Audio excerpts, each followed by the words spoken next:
start. Okay.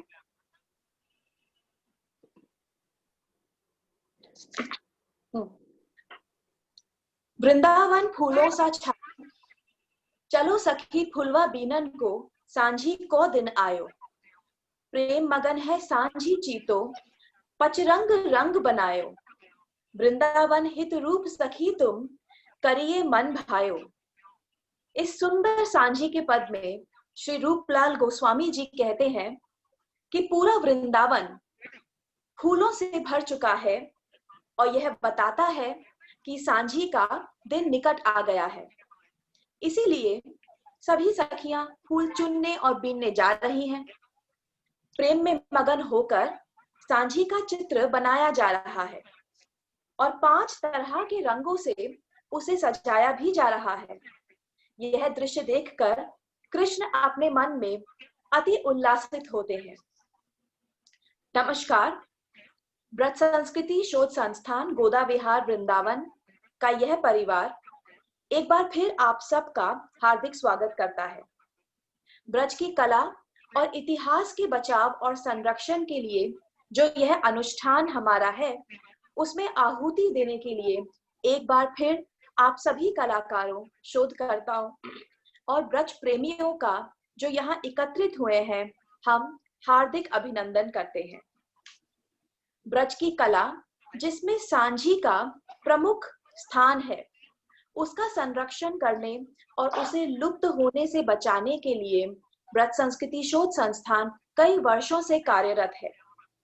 Vrindavani सांझी के कई पहलुओं को समझने के लिए हमारे संस्थान ने यह संकल्प लिया है कि वह समय समय पर ऐसी वर्कशॉप्स और कार्यशालाओं को आयोजित करता रहेगा। हमें प्रेरणा मिली है ब्रज के सुप्रसिद्ध कलाकारों से ही, जिन्होंने हमें प्रेरित किया कि इस क्षेत्र में हम कार्य करने में जुट जाएं। वृंदावन के प्रमुख कलाकार और कला गुरु श्री विश्वजीत दास, श्री ब्रजगोपाल गुप्ता दादा और मदन मोहन शर्मा जी लुप्त होती इस सांझी कला को बचाने के लिए संकल्प ले चुके हैं और इस अनुष्ठान में ब्रज संस्कृति शोध संस्थान का पूरा परिवार का पूरा टीम उनके साथ जुट चुका है। तो पिछली कार्यशाला में हम सबने देखा कि ब्रज के कलाकारों और हमारे सचिव श्री लक्ष्मी नारायण तिवारी जी ने पारंपरिक तौर पर वृंदावनी सांझी को कैसे बनाया और पूरे कार्यक्रम को हमें कैसे समझाया। और आज हम सांझी के ही एक और प्रकार, जिसे हम जल सांझी कहते हैं, उसको विधिवत बनाने का सीधा प्रसारण मंदिर श्रीधाम गोदा विहार वृंदावन के पुनीत प्रांगण से देख पाएंगे। इस कार्यक्रम को औपचारिक तौर पर प्रारंभ करने के लिए मैं बुलाती हूँ मिस नेहा नगरकर को, जो ब्रज संस्कृति शोध संस्थान का एक बहुत अभिन्न अंग है, एक बहुत प्रमुख अंग है और एक साथ ही एक इंडोलॉजिस्ट और आर्कियोलॉजिस्ट भी है, कि वो आए और कार्यक्रम को औपचारिक तौर पर स्टार्ट करें। धन्यवाद परिधि जी। नमस्ते और सभी को राधे राधे। ब्रज संस्कृति शोध संस्थान गोदा विहार वृंदावन की ओर से मैं आज के हमारे कलाकार श्री विश्वजीत दास दादा तथा मदन मोहन शर्मा जी और ब्रजगोपाल गुप्ता जी का और आप सभी प्रतिभागियों का मनःपूर्वक स्वागत करती हूँ। ब्रज संस्कृति शोध संस्थान पिछले 1 दशक से ब्रज से संबंधित इतिहास, पुरातत्व, साहित्य, कला तथा लोक परंपराओं के अध्ययन तथा प्रसार का कार्य अविरत कर रहा है। संस्थान ने अनेक अंतरराष्ट्रीय संगोष्ठी तथा कार्यशालाओं का यशस्वी आयोजन किया है। संस्थान के संग्रह में 3000 से अधिक पांडुलिपियां तथा प्राचीन, मध्ययुगीन और अर्वाचीन सिक्कों का संग्रह है। हम सभी शोधार्थी संस्थान के संस्थापक सचिव श्री लक्ष्मी नारायण तिवारी सर के मार्गदर्शन में ब्रज की सेवा कर रहे हैं। ब्रज के देवालयों में सांझी की यह कला पिछले 4 शतकों से बनाई जा रही है। सांझी पितृपक्ष में बनाई जाती है और ऐसी धारणा है कि सबसे पहले वृंदावनेश्वरी श्रीमती राधिका ने सांझी बनाई थी। ब्रज के साहित्य में तथा सांप्रदायिक परंपराओं में ऐसे अनेक पद हैं जो सांझी कला का अत्यंत सुंदर विवरण करते हैं। सांझी की यह कार्यशाला संस्थान सेवा के रूप में आयोजित करता है। हमारा दृष्टिकोण सेवा भाव का है। ये मैं अधोरेखित करना चाहती हूँ कि हमारा जो भाव है इस कार्यशाला के आयोजन के पीछे, वो पूरी तरह से सेवा भाव है और किसी भी तरह की व्यावसायिकता, कमर्शियलनेस इसमें नहीं है। यह देवालयीन कला, विशेष करके वृंदावन सांझी की जो परंपरा है वो आज लुप्त हो रही है, उसे बचाने का, उसके संवर्धन करने का यह एक अभियान है, मिशन है। सांझी एक आध्यात्मिक कला है और इसका संवर्धन ब्रज की भगवान श्री कृष्ण की सेवा है। सांझी को स्वयं श्री जी का रूप माना गया है और उसकी पूजा होती है। इस देवालयीन कला के संवर्धन हम सभी का परम दायित्व है। आप सभी से इस कार्यशाला में पूर्ण तरह से समर्पित होकर ब्रज भाव से जुड़ने की मैं विनंती करती हूँ, अनुरोध करती हूँ। कोरोना महामारी के समाप्त होने पर संस्थान प्रत्यक्ष रूप में सांझी की एक राष्ट्रीय स्तर पर कार्यशाला निश्चित आयोजित करने वाला है और इसके लिए आप सभी सादर आमंत्रित हैं। मैं संस्थान की ओर से आप सभी का फिर से बहुत बहुत स्वागत करती हूँ और कार्यक्रम के अगले सूत्र मैं परिधि जी को सौंपती हूँ। धन्यवाद, नमस्ते। धन्यवाद स्नेहा। अब इस वर्कशॉप को आगे बढ़ाने के लिए हमारे सचिव श्री लक्ष्मी नारायण तिवारी जी के साथ गोदा विहार मंदिर के प्रांगण में ब्रज के 3 सुप्रसिद्ध कलाकार जुड़े हुए हैं, जिन्हें आप भली भांति जानते हैं और आप में से जिन्होंने पिछली कार्यशाला को अटेंड किया था, उसे समझा था, तो आप हमारे कलाकारों को जानते हैं। मैं उनका परिचय एक बार फिर देना बनता है। हमारे साथ आज जुड़े हुए हैं श्री विश्वजीत दास जी, जो वृंदावन के ख्याति प्राप्त चित्रकार हैं। इन्होंने सांझी के संरक्षण के लिए निरंतर समर्पित भाव से हमेशा से काम किया है। ये वृंदावन के पौराणिक ब्रह्मकुंड में सांझी मेला के पुनः प्रारंभ होने से यह मेले से नियमित तौर पे जुड़े हुए हैं। ये सांझी के संपूर्ण कलाकार हैं। ऐसा मैं इसलिए कहती हूँ क्योंकि सांझी के खाके यानी स्टेंसिल के निर्माण में इन्हें राष्ट्रीय पुरस्कार से सम्मानित किया गया है। इनके कला कर्म को न केवल चित्रों में बल्कि देश भर के मंदिरों, हवेलियों और होटल्स की भित्तियों पर भी देखा जा सकता है।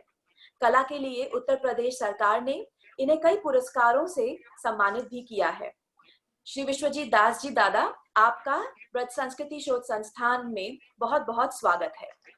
अगले हैं हमारे साथ श्री मदन मोहन शर्मा जी। इनसे भी आप परिचित हैं। ये वृंदावन के प्रमुख युवा कलाकार हैं। इन्होंने कला कर्म की परंपरा और में आधुनिकता और परंपरा का एक अद्भुत संयम दिखाया है। वस्त्रों के चित्रांकन के ये एक विशेषज्ञ हैं। कला के क्षेत्र में इन्होंने गुरु शिष्य परंपरा से जन्मा नक्षत्र भी माना गया है। ये लघु चित्र शैली यानी मिनिएचर आर्ट शैली के श्रेष्ठ पारंपरिक कलाकार हैं, जिन्होंने इन्हें समय समय पर सरकार द्वारा सम्मान भी प्राप्त है। ये प्रारंभ से ही वृंदावनी सांझी कला की परंपरा के संरक्षण के लिए समर्पित भाव से कार्य कर रहे हैं। श्री मदन मोहन शर्मा जी, ब्रज संस्कृति शोध संस्थान में एक बार फिर आपका स्वागत है। साथ में ही हमारे साथ जुड़े हैं श्री ब्रजगोपाल गुप्ता जी। ये वृंदावन के एक ऐसे साधक हैं जिनके द्वारा बनाई गई ठाकुर श्री बांके बिहारी जी, ठाकुर श्री राधा रमन जी और ठाकुर श्री राधा वल्लभ लाल जी के अनेक ब्रज लीलाओं के स्वर्ण और रत्न जड़ित चित्र भक्तों में खूब प्रतिष्ठित हैं।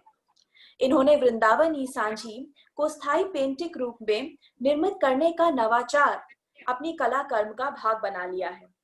ये राज्य पुरस्कार से सम्मानित है।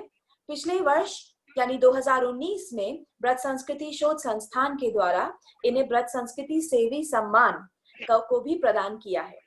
श्री ब्रजगोपाल गुप्ता जी, एक बार फिर से ब्रज संस्कृति शोध संस्थान का परिवार आपको हार्दिक तौर पे अभिनंदन करता है। तो चलते हैं बिना किसी विलंब, हम सीधा चलते हैं श्रीधाम गोदा विहार मंदिर वृंदावन की ओर से, जहां से सीधे तौर पर प्रसारित होने वाली जल सांझी कला को हम देखते हैं और उसके विभिन्न अंगों को समझने की कोशिश करते हैं। धन्यवाद। जय जय श्री राधे। क्या मेरी आवाज सुनाई दे रही है आप लोगों को? जी सर, साफ है।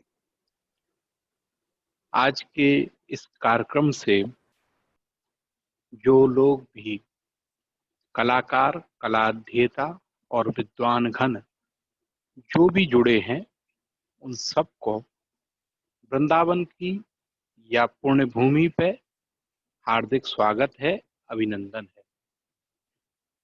हम सांझी कला को एक पक्ष जल सांझी है जो जल के ऊपर, पानी के ऊपर बनाई जाए, और एक वही को एक पक्ष है जल सांझी को जो जल के नीचे यानी पानी के अंदर बनाई जाए। हम आज हमारे बीच में हमारे प्रमुख सांझी कलाकार विश्वजीत दास जी, ब्रजगोपाल गुप्ता चित्रकार जी और मदन मोहन शर्मा जी तीनों विद्यमान हैं यहाँ पर। और आज का जो प्रमुख काम है वो विश्वजीत दादा जल सांझी का हमें दिखाएंगे। दादा, आपका बहुत बहुत स्वागत है। और आप बताइए, आज आप पहले क्या शुरू कर रहे हैं? आज सबसे पहले जल सांझी में ये जल इसमें पात्र में भरा हुआ है। सबसे पहले हमें ये प्रतीक्षा करना होगा कि ये जल स्थिर हो जाए, यानी जल में जो भी हिलाव है वो न रहे, जल स्थिर हो जाए। अच्छा, इसमें हम काम शुरू करने से पहले जल सांझी के नीचे के लिए इसमें जो हम तेल का लेप लगाएंगे, पहले वो लगा के इसको थोड़ी देर रखना पड़ेगा। तो हम उसको तेल लगा के इसमें इसको थोड़ी देर के लिए रख देंगे। उसके बाद हम जल के ऊपर का कार्य प्रारंभ करेंगे। तो पहले इसमें तेल का लेप लगा। दरअसल हमारे पास दो पात्र हैं जिनमें जल के ऊपर और जल के नीचे सांझी बननी है। जल के नीचे जिस पात्र में सांझी बनेगी उसमें एक तेल का लेप विश्वजीत दादा लगा रहे हैं, आप लोगों को दिखाई दे रहा होगा। ये पात्र जल से खाली है, अभी इसमें जल नहीं भरा गया है। दूसरा पात्र जिसमें जल के ऊपर सांझी बननी है उसमें जल भर दिया गया है और जल का प्रतीक्षा ये की जा रही है कि स्थिर हो जाए ये जल, क्योंकि सांझी जो तैरती हुई बननी है वो स्थिर जल पर ही बन सकती है। हिलते हुए या उसमें किसी प्रकार का कंपन रहेगा जल में तो नहीं बन पाएगी। और ये जो अभी हम देख रहे हैं वो जल के नीचे जो बनने वाली सांझी है उसकी तैयारी है। एक थाली है, उस थाली में दादा एक तेल लगा रहे हैं। ये दादा जिसका आप लेप कर रहे हैं तेल का, ये तेल कौन सा है? इसको अंडी का तेल बोलते हैं हम यहाँ। तो अंडी का तेल ये मार्केट में अवेलेबल हो जाता है, तो उसी का ये लेप लगाया जाता है। ये तेल गाढ़ा होता है और वो जो भी हमारा पात्र है उसको ये पकड़ के चलता है और जो रंग को भी है ये पकड़ लेता है, तो ये पानी के ऊपर नहीं आने देता। आप लोग देख रहे होंगे कि किस तरह से पूरी सतह पर तेल का लेप, जो पूरी थाल की जो सतह है उस पर पूरी तरह से तेल का लेपन चल रहा है।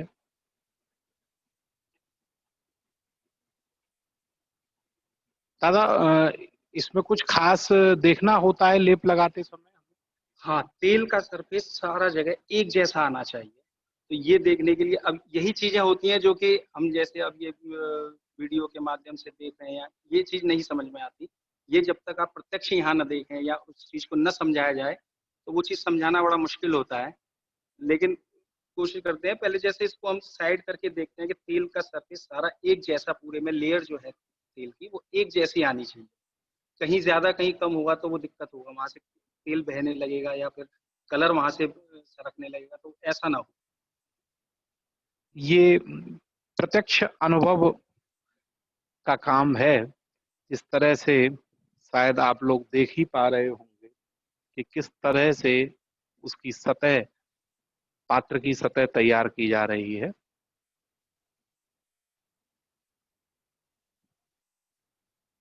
और एक जैसी तेल की जो लेयर है, जो परत है, पात्र पर एक जैसी लगाई जाए, उसको बिल्कुल एक जैसा किया जा रहा है। अब जैसे हो चुका है, लेकिन अब इसमें दिखना, कैमरे में दिखना बहुत मुश्किल है इसका। अगर ये प्रत्यक्ष होता तो मैं दिखाता इसको कि किस तरह से तेल की लेयर एकदम एक जैसी है। अब ये हमारा हो गया है, इसको हम रख देंगे। अब जल के ऊपर का कार्य प्रारंभ करेंगे हम। तो अब इस प्रकार तो एक पात्र की सतह पर तेल लगा के रख दिया गया है और अब हम आ गए हैं उस पात्र पर जिस पर तैरती हुई सांझी बननी है, जल के ऊपर सांझी बननी है, और इसका पानी स्थिर हो चुका है और विश्वजीत दादा उस पर कार्य प्रारंभ कर रहे हैं। दादा, इसका पानी स्थिर, जैसे पानी स्थिर हो गया है, अब इसके ऊपर हमें कलर डालना प्रारंभ करना होगा। अब जब हम इसमें कलर डालेंगे तो एक कलर जब डालते हैं, कलर जब गिरेगा इसमें, उसका कंपन होगा, और पानी भी अगर कंपन पानी में भी अगर रहेगा तो वो कलर स्थिर नहीं हो पाएगा, वो फट जाएगा कलर, उसकी लेयर नहीं बिछ पाएगी ढंग से। इसलिए हमें ये पहले देखना होगा पानी एकदम स्थिर रहना चाहिए। अब देखिए विश्वजीत दादा जो है रंग छान रहे हैं। आप रंग छानने की क्रिया देखेंगे कि किस तरह से पात्र के ऊपर, जल के ऊपर रंग को छाना जाता है। ये जिसका आधार बना रहे हैं दादा, ये कौन सा रंग है? ये सॉफ्ट मार्बल होता है, मार्बल पाउडर ही है ये भी, और इसमें ज़्यादातर मार्बल पाउडर ही काम में आता है सूखे ये सांझी में। तो ये सॉफ्ट मार्बल बोलते हैं हम इसको, या सीलम, सील खड़ी या सीलम जो बोलते हैं, ये उसका पाउडर है। तो आप लोग देख रहे हैं किस तरह से जल के ऊपर रंग की एक सतह बनाई जा रही है जिस पर सांझी रचना हो सकेगी।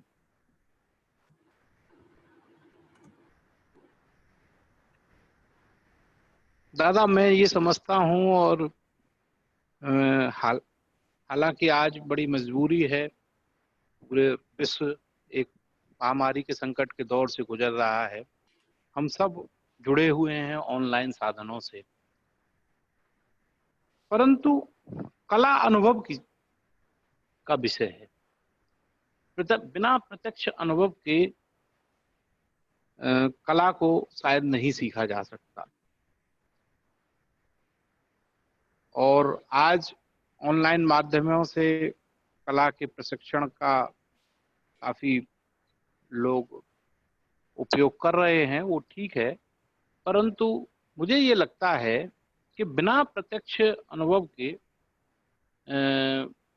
कला को क्या सीखा जा सकता है। मैं गोपाल दादा जी से बात कर रहा हूँ, ब्रज गोपाल चित्रकार जी से। दादा, आप बताएं। सांझी कला एक ऐसी कला है कि आप ऑनलाइन या मोबाइल के जरिए आप देख सकते हैं, समझ सकते हैं, लेकिन ये पूर्ण रूप से जो समझ में आएगी जब तक आप अपने सामने आकर ये इस कार्यक्रम को नहीं देखेंगे, तो बनाने में हो सकता है आपको इसके बाद में असुविधा हो। लेकिन जब तक आप अपने सामने नहीं बनती हुई देखेंगे तो इसको सीखने में ज्यादा कठिनाई का हो। या आप जैसे जो कला गुरु जब तक हाथ पकड़ के जब तक न बनवाएं और उसकी बारीकियां न बताएं, तब तक मैं समझता हूं कि कलाकार पूर्णता को प्राप्त नहीं करे। मैं समझता हूँ कला विषय ही प्रयोगात्मक है। जब तक उसमें प्रयोग प्रत्यक्ष न हो, उसको समझना, उसको महसूस करना बड़ा ही कठिन है। आजकल मैं देख रहा हूँ प्राय ऑनलाइन माध्यमों से 2 दिन के अंदर में कहीं पट चित्रण सिखाया जा रहा है, कहीं मधुबनी सिखाई जा रही है, कहीं अन्य पारंपरिक कलाओं को सिखाया जा रहा है। उसको लेकर के आप लोगों की क्या राय है? क्या 1 या 2 दिन में ऑनलाइन माध्यम से किसी कला को सिखाया जा सकता है? कला कोई भी हो, 1 या 2 दिन में सीखना असंभव है। हम उसको देख सकते हैं, उसको मन में उतार सकते हैं कि बहुत सुंदर है, बहुत अच्छी बनी है, लेकिन अगर कहें कि उसको सीखना, तो ये तो कठिन परिश्रम की आवश्यकता होती है। अब हमारे ब्रज में जैसे हमने सीखी है गुरु शिष्य परंपरा से, तो गुरु के यहाँ सीखने के लिए हमें बहुत बहुत ही ज़्यादा परिश्रम करने पड़े। शुरू में गुरु हमें नहीं सिखाते थे, पहले गुरु भी हमारी परीक्षा लेते थे, ये इस काबिल है या नहीं कि इसको गुण दिए जाएँ, इसको विद्या दी जाए। तो काफ़ी वर्षों तक हमने भी तपस्या की है किसी चीज़ को सीखने भारतीय के लिए। भारतीय परंपरा में विद्या जो है पात्र लोगों को दी जाती है, और प्राय मैंने यहाँ देखा है, जैसे ब्रजगोपाल गुप्ता जी और मदन मोहन शर्मा जी, ये पारंपरिक गुरु शिष्य परंपरा में जन्मे हैं। इनका पूरा कलाकर्म गुरु शिष्य परंपरा में जन्मा है, तो उसमें बहुत समय लगा है आप लोगों को। मैं मदन मोहन शर्मा जी से भी ये पूछना चाहूंगा कि जरा इसके विषय में थोड़ा बताएं कि क्या ऑनलाइन माध्यमों से, जिस तरह से आज 2 दिन के अंदर मैं किसी भी कला को सिखाने की विज्ञापन में देखता रहता हूँ, क्या ये संभव है? क्या ऐसा हो सकता है? 2 दिन में तो आजकल कोई चीज सीखी ही नहीं जा सकती। ये तो केवल एक भ्रमित करने वाला कार्यक्रम करते हैं ये लोग। 2 दिन में तो कोई कला सीखी नहीं जा सकती। जिस तरीके से किसी को पढ़ाई, अनपढ़ आदमी जब पढ़ाई करना शुरू करता है तो 2 दिन में तो छोटा बड़ा सीख नहीं जाता है। उसी तरीके से ये कला है। आप 2 दिन में पेंसिल भी नहीं पकड़ सकते हैं, सीखने की तो बात दूर रही। तो 2 दिन में ऐसी कोई चीज नहीं है 2 दिन में कोई कला सीखी जाए। ये तो सब भ्रमित करने वाली चीज है कि 2 दिन में हम सिखा देंगे, कि 2 दिन में ये कर देंगे। महीनों नहीं सीख पाता, 2 दिन में तो बात दूर रही। सालों खर्च हो जाते हैं इसमें, सालों चले जाते हैं। अभी भी हम सीख ही रहे हैं। हम भी कोई परफेक्ट नहीं है, हम भी सीख ही रहे हैं। कला तो अनंत है, सीखते जाओ सीखते जाओ। ब्रजगोपाल गुप्त दादा कल मुझे बता रहे थे कि 2 दिन में तो लोग ब्रुश ब्रुश पकड़ना सीखते भी नहीं। 2 दिन में मेरा अपना अनुभव ये है कि आज हमको करीब 35 वर्ष हो चुके हैं इस कला के क्षेत्र में, और उसमें भी हम ये नहीं सोचते हैं कि हम पूर्ण हैं। आज भी हम सीखने के लिए निरंतर कुछ ना प्रयास करते रहते हैं कि कुछ नया किया जाए, नया किया जाए। अब उससे हमको कोई ये थोड़ी है कि हम सीख गए। तो 2 दिन में तो कोई कला सीखी ही नहीं जा सकती है। ये तो जो करते हैं कि हम 2 दिन में सिखाएंगे, ये कर दें, ये तो सिर्फ अपना स्वार्थ सीधा करना है। उनका ये कला के प्रति उनका भाव नहीं है, जो उनका स्वार्थ पूरा करना होता है। अन्यथा 2 दिन में कोई कला नहीं सीखी जाती है, कोई भी कला हो XYZ।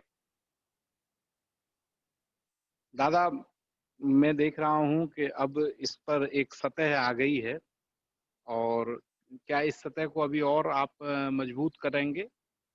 हाँ, अभी इसको थोड़ा और मजबूत करने की ज़रूरत है, क्योंकि खाके का वज़न ज़्यादा होता है।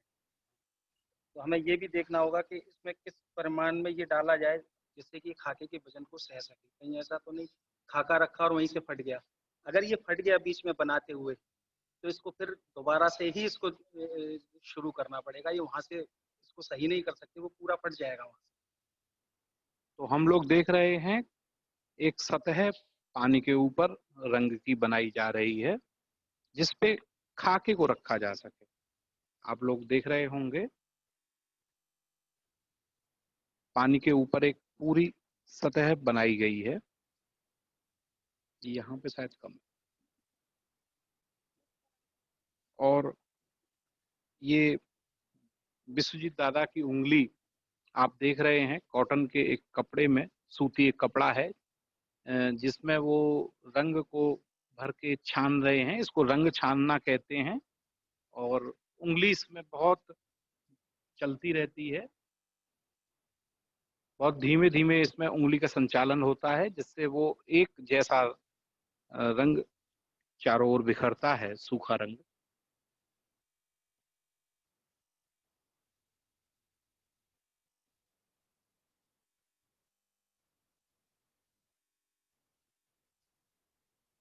दादा, और इसकी सतह बनाने में हमें क्या विशेष सावधानियां बरतनी होती हैं?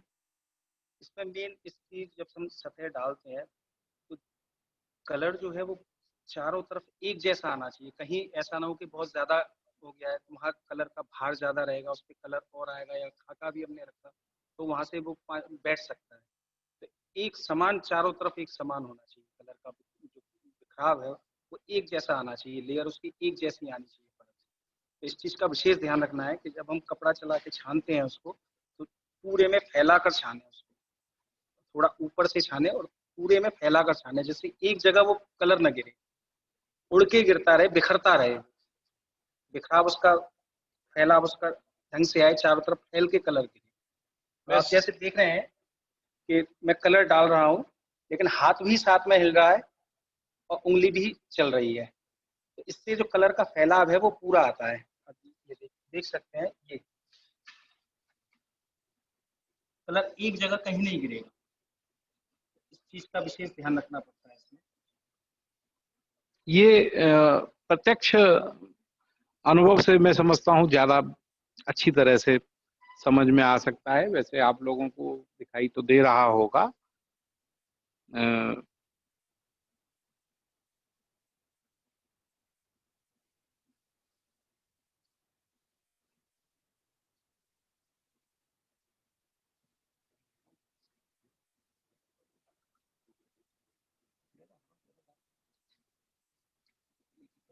सांझी के अन्य कितने ही ऐसे पहलू हैं जिनको हम लोग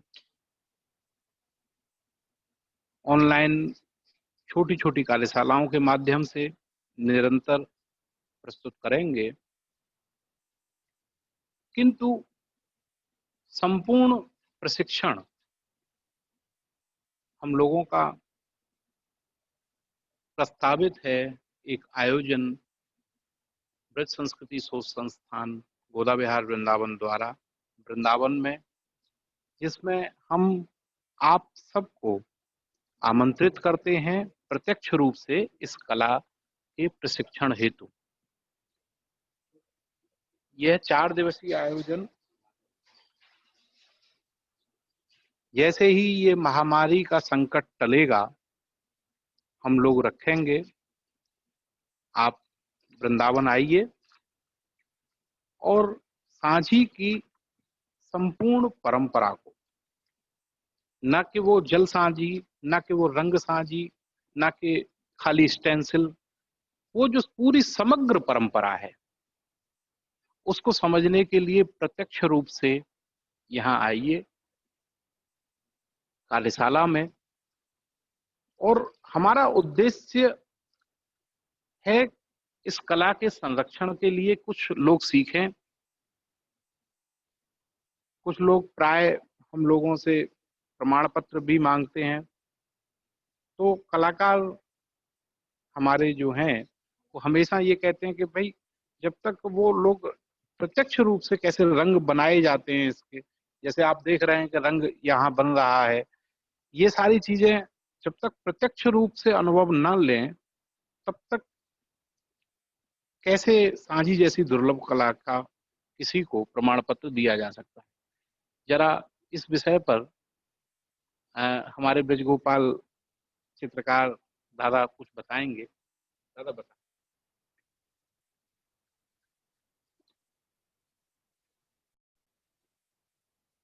सांझी विषय ही एक ऐसा है जिसमें कलर, जो रंगों का संयोजन है, ये विशेष है। अगर रंगों का संयोजन ही हम ढंग से न कर पाए तो उस चीज में वो जो एक चमक है वो चीज नहीं आएगी।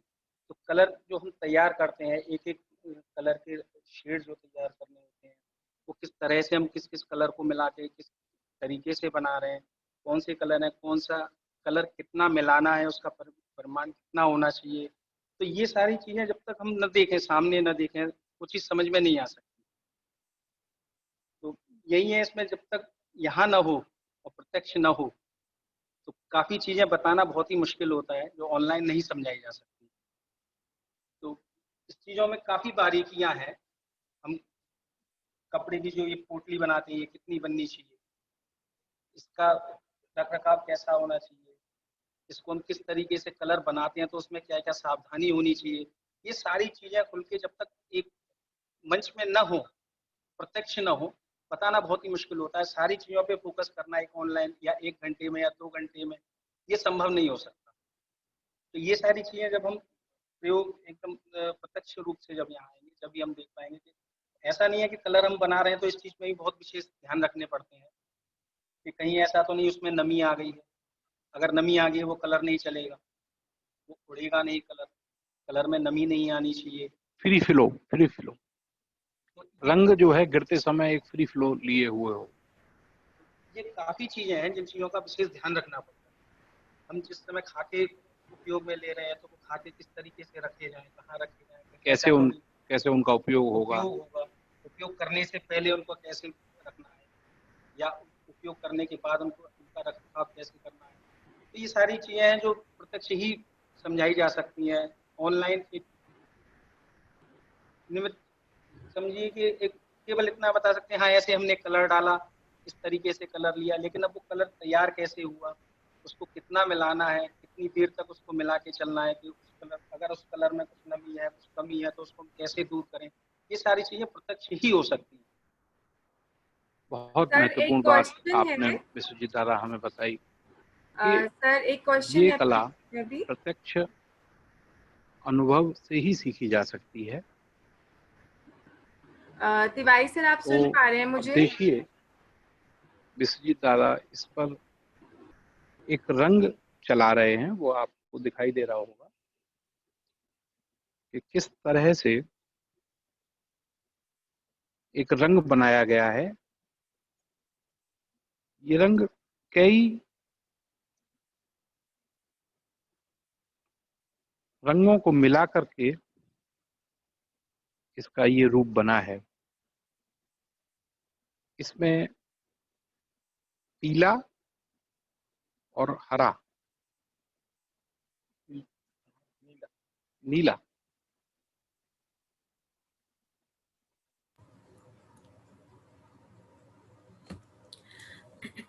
सर, एक क्वेश्चन आया है, आप सुन पा रहे हैं?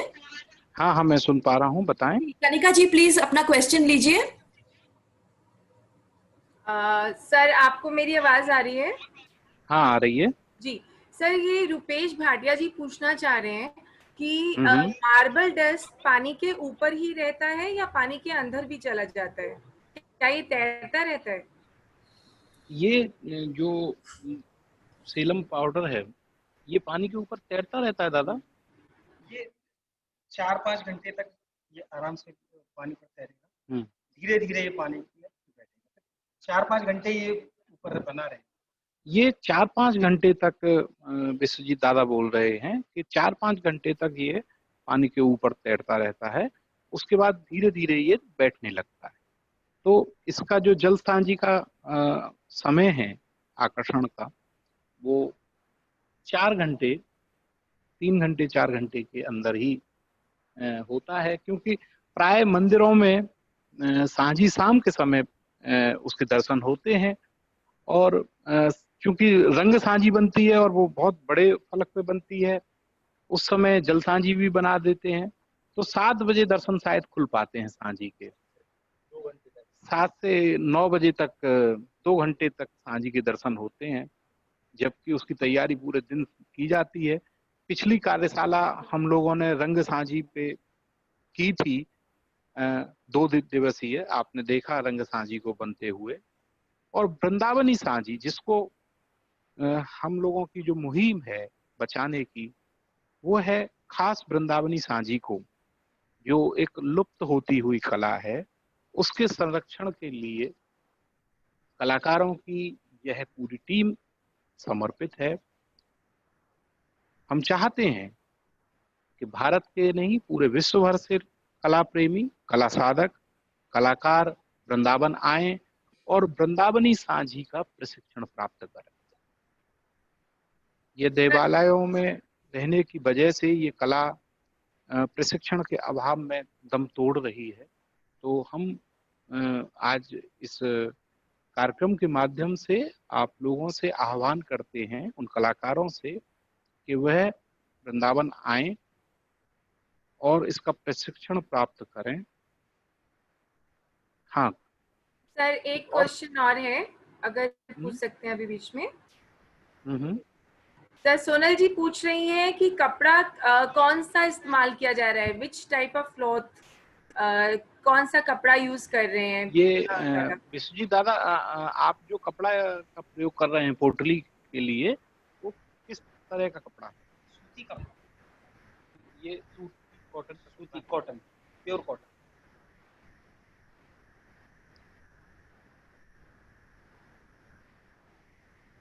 इसके अलावा कोई और प्रश्न? या एक्चुअली अगर आप थोड़ा सा आप बता सकते। हाँ, सूती जो कॉटन का कपड़ा होता है उसकी पोटली है। ये कॉटन का जो कपड़ा होता है ना, जी सर। सूती, उसकी पोटली है ये, जिससे रंग छाना जा रहा है। जी कोई और प्रश्न पूछना हो वो पूछ सकता है।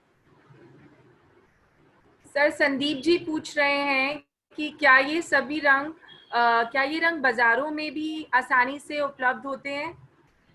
हाँ, यहाँ तो वृंदावन में तो सारे रंग उपलब्ध हो जाते हैं, मथुरा वृंदावन में तो सांझी के रंग के रूप में। और संदीप जी कहाँ से हैं? संभवतः वहाँ पे भी मिलते होंगे। ये नहीं पता चल रहा कि संदीप जी किस जगह से हैं। जो है प्राय दिल्ली से आते हैं और सांझी के समय में जो है विश्वजीत दादा वगैरह कुछ शायद ऑर्डर करके भी कुछ रंग मंगवाते हैं। सर संदीप जी कानपुर से बता रहे हैं, संदीप जी कानपुर हाँ, उत्तर प्रदेश से हैं। तो कानपुर में भी शायद जो है रंग तो मिलते होंगे वहाँ पे। और आप लोग देखिएगा जब वृंदावन आप आए तो रंगों को आप समझिएगा, वो जरूर मिलते होंगे वहाँ। चूंकि सांझी का प्रचलन नहीं है तो सांझी के रंग के रूप में उनकी पहचान नहीं होगी, किसी दूसरे रूप में वो बिकते होंगे वहाँ बाजार में। तो आप जब रंगों को देख लेंगे तो आप समझ लेंगे कि इस तरह के रंग हैं। ये जब आप वृंदावन आएंगे तो ये सारी चीजें आप बहुत अच्छी तरह से समझ पाएंगे। इसके अलावा कोई और प्रश्न हो तो कि यहाँ गुलाल के रंग आसानी से मिल जाते हैं, तो क्या गुलाल के रंग भी इस्तेमाल हो गुलाल सकते के हैं? रंग पानी चल सकते हैं। कुछ रंग विश्वजीत दादा कह रहे हैं, कुछ रंग का उपयोग जो गुलाल के हैं उनका हो जाता है। सारे गुलाल के रंग तो उपयोग में नहीं आ पाएंगे शायद। कुछ रंग है वो जो उपयोग में आते हैं। कुछ गुलाल के रंग ऐसे हैं जिनका सांझी में उपयोग होता है। सारे गुलाल के ऊपर सांझी में तो गुलाल हम उपयोग में ला सकते हैं। हाँ, लेकिन कुछ रंगों की हम वेदी पर बनाते हैं। कुछ गुलाल के रंगों में अरारोट भी इस्तेमाल होते हैं, तो क्या वो यूज कर सकते हैं? अरारोट से मिले हुए रखेंगे तो गुलाल खाके के साथ चिपक के आ जाता है, वहां से वो कलर उठ के चला आता है गुलाल। लेकिन मार्बल वाले जो कलर होते हैं जो हम इसमें उपयोग में लाते हैं, वो कलर उठ के नहीं आते हैं, वो चिपकते नहीं है पेपर पे। तो गुलाल के संग ये समस्या आती है कि वो कागज पे हमारे खाकों पे चिपक के उठ के चले आते हैं। जल सांझी में तो कुछ कनिका जी गुलाल के रंगों का उपयोग हो सकता है, परंतु विश्वजीत दादा का ये मानना है कि जो वेदी पर रंग सांझी बनाते हैं, जो हमने पिछली 2 दिवसीय कार्यशाला में जो रंग सांझी का काम देखा था, उसमें गुलाल के रंगों का बहुत उपयोग नहीं हो सकता। उसके बारे में अभी बता ही रहे थे कि वो जो स्टेंसिल है उसमें चिपक के ऊपर आ जाते हैं, तो इसलिए थोड़ा सा उनसे जो है परहेज रखा जाता है। पर कभी कभी मैंने देखा है कि कलाकार कुछ एक रंगों के लिए गुलाल का उपयोग कभी कभी करते हैं। क्यों विश्वजीत दादा, कभी कभी आप लोग करते हैं शायद? हाँ, गुलाल का भी उपयोग करते हैं, बहुत ही सावधानी के साथ। कई बार हमारे पास कलर जैसे खत्म हो गए, वो कलर नहीं है या वो कलर शेड हमारे पास उपलब्ध नहीं है और वो हम गुलाल से तैयार कर सकते हैं, तो हम वो गुलाल से फिर तैयार कर लेते हैं उसको और उसको उपयोग में लाते हैं। लेकिन वो भी प्योर गुलाल नहीं चलाते हैं, उसमें भी हमें मिलाना पड़ता है, उसमें मार्बल पाउडर हम मिला के ही चलाते हैं। प्योर गुलाल नहीं चलाते हैं। प्योर गुलाल तो वो एकदम से उठ के चला आएगा और वो सफाई जो एक सांझी में दिखनी चाहिए वो चीज़ नहीं आएगी। तो इस चीज़ का हमें विशेष ध्यान रखना होगा। जी सर, जी सर। सर एक क्वेश्चन है कि सांझी के पीछे कोई मतलब फोक टेल है क्या कि हम क्यों सांझी जल सांझी बनाते हैं, स्पेशली जल सांझी के लिए, और पानी में जल सांझी बनाने की क्या खासियत है, मंदिर में अनुष्ठान में जल सांझी की क्या महत्वपूर्णता है? देखिए, सांझी के बारे में हम लोग काफी चर्चा कर चुके हैं। जो सांझी का व्हाट्सएप ग्रुप है हमारा, ब्रज संस्कृति शोध संस्थान ने जो सांझी कार्यशाला का व्हाट्सएप ग्रुप बनाया है, उसमें हम प्राय काफी चर्चा करते रहते हैं। और जो पहले 2 दिवसीय कार्यशाला हो चुकी है, मैं समझता हूँ उसमें भी हम लोगों ने काफी सांझी के अनुष्ठानिक पक्ष पे काफी चर्चा की थी। रही बात जल सांझी की, तो जो वृंदावनी सांझी है, जो चस्की सांझी है, जो खास भारतीय कला को, भारतीय शिल्प को वृंदावन की जो देन है, वैसे ही जल सांझी भी वृंदावन के कलाकारों का अपना आविष्कार है। ये यहीं पे प्रारंभ हुई वृंदावन में, और जब सांझी बनती है, जब रंग सांझी बनती है, तो उसी समय जल सांझी भी बनाई जाती है। सबसे कठिन होता है रंग सांझी की बेदी पे काम करना। विश्वजीत दादा तो इसको तो सांझी के उसमें मानते तो हैं, पर इसको बहुत हल्का मानते हैं। कभी रंग सांझी के सामने जल सांझी का कोई महत्व शायद विश्वजीत दादा नहीं मानते, और बताएंगे विश्वजीत दादा। आप जल सांझी को इसलिए तो ठीक है, जो नहीं जानता है, जो देखने वाले हैं, जो दर्शक आते हैं, वो कहते हैं पानी के ऊपर तैर रही है सांझी, या उनके लिए तो आश्चर्यजनक है, उनके लिए एक आश्चर्य है, इतना तो ठीक है। लेकिन जल सांझी से ज्यादा जो वेदी की सांझी है, वो कलात्मक रूप जो उसका निकल के आता है, वो बहुत ज्यादा मतलब हाँ, अपनी ओर आकर्षित करता है। वो जो कला का जो आपने देखा ही होगा 2 दिन की जो कार्यशाला में कितना श्रम हुआ था, और किस तरह से ये तो एक आश्चर्य की बात तो है कि पानी के ऊपर तैरती हुई सांझी है इस तरह से, परंतु एक कलाकार को जो संतुष्टि मिलती है, वो वेदी पर जब काम होता है, और आपने देखा कि कितना कठोर श्रम वेदी पे होता है, वही कार्य जो है प्रमुखता से रहता है। उसके साथ में जल सांझी भी बनती हैं, वो भी होता है। और जल सांझी के बारे में मैं ये कहूंगा, पितृपक्ष में जब सांझी बनती है, तो इसका प्रारंभ निश्चित रूप से जो जल सांझी है, वो वृंदावन में ही हुआ था, और वृंदावन के कलाकारों की यह अपनी देन है जल सांझी। जी सर। सर, अनीता जी और गीतांजलि जी का एक क्वेश्चन है, रंग के बारे में एक बार वो दोबारा समझना चाह रहे हैं कि क्या हम इनको मार्बल पाउडर ही बोलते हैं? इन रंगों का एक बार नाम दोबारा अगर बता देंगे तो। ये रंगों के बारे में पूछ रहे हैं कुछ हमारे प्रतिभागी कि इसको क्या मार्बल पाउडर ही बोलेंगे रंगों को, या कुछ और नाम है। देखिए, अब खाका रख रहे हैं विश्वजीत दादा, और उनका ध्यान जो है ना उस खाके को कैसे रखना है इस पे ज्यादा है। तो मैं इस प्रश्न को दोबारा से लूंगा, और अभी हम लोग एकाग्र होकर के देखें कि वो किस तरह से खाका रखने के लिए तैयारी कर रहे हैं। और क्योंकि पानी की सतह पर खाका रखना जो है, वो बहुत सावधानी का काम होता है। और किस तरह से ये खाका अब रखेंगे, आप लोग देखें। देखिए, एक वृक्ष का खाका, स्टेंसिल रख रहे हैं, आपको दिख रहा है ना। देखिए, अब पानी की सतह पे खाका रख दिया है, और किस तरह से उसके कोनों को मोड़ा गया है, जिससे काम करने के बाद उसे आसानी से हटाया जा सके।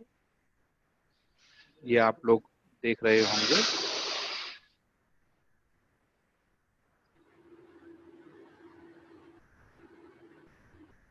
देखिए, वृक्ष के तने का रंग छाना जा रहा है।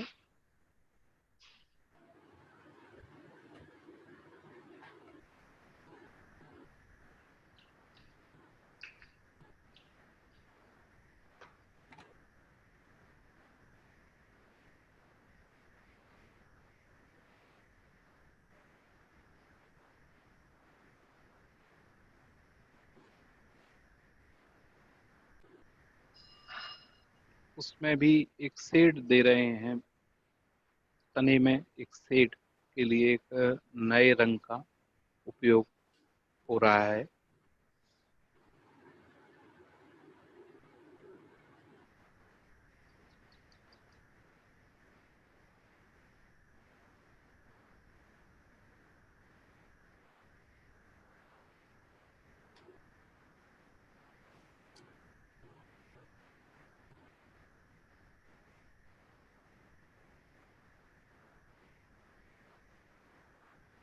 अब पत्तियों के लिए एक नया रंग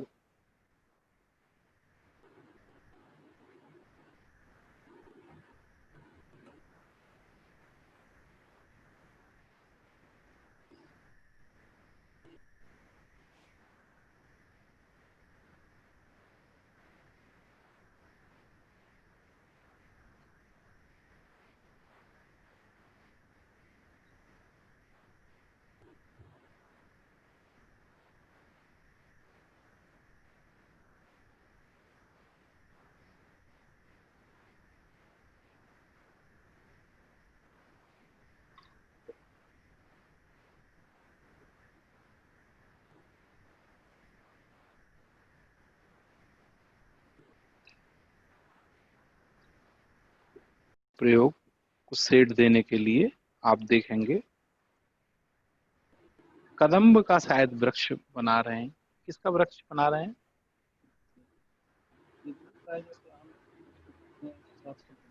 अच्छा, तो शायद तो आप देखेंगे उसमें कई शेड उन्होंने दी हैं अलग अलग रंगों को डालकर।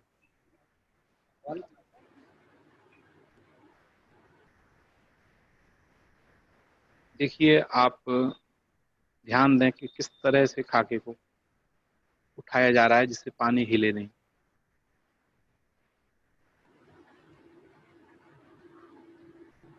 ये आकृति अब आपको दिख रही होगी कि किस तरह से वृक्ष की आकृति पानी के ऊपर बन गई है।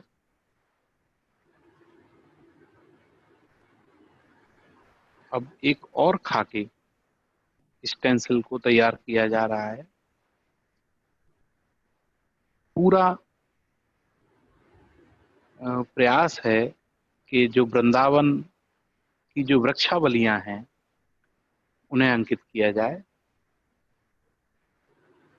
तो एक खाका और रखा गया है, वो भी वृक्ष लताओं का है। आप देख पा रहे हैं।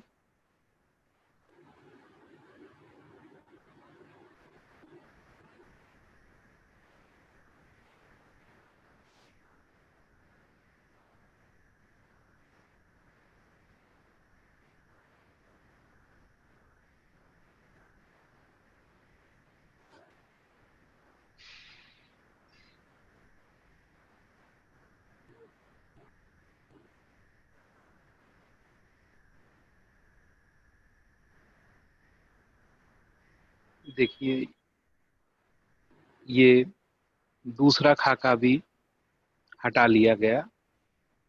अब इसी खाके को दूसरी ओर, जिससे पूरा एक दृश्य उभर सके वन का, वृंदावन का।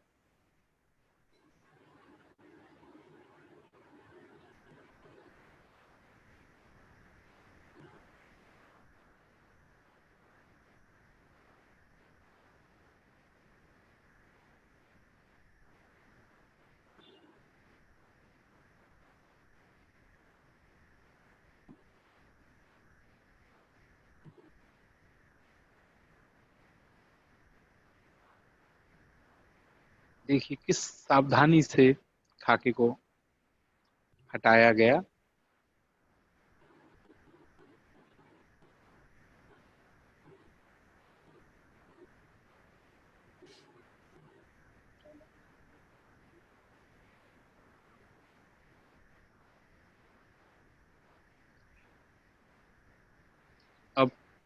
एक खाका और रखा जा रहा है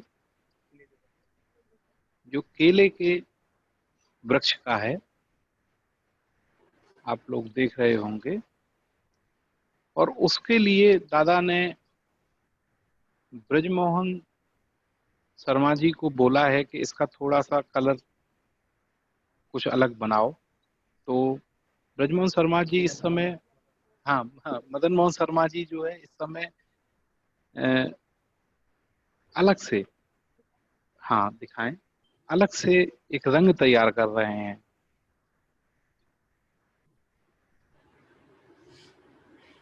मदन जी, इसमें आपने क्या मिलाया है इसको रंग को अलग देने के लिए? इसमें लाइट करने के लिए हमने व्हाइट कलर मिलाया है, मार्बल पाउडर व्हाइट वाला जो होता है वो मिलाया है, पिंक कलर में व्हाइट कलर, इससे वो थोड़ा लाइट हो जाए। तो किस तरह से रंगों को तैयार किया जाता है?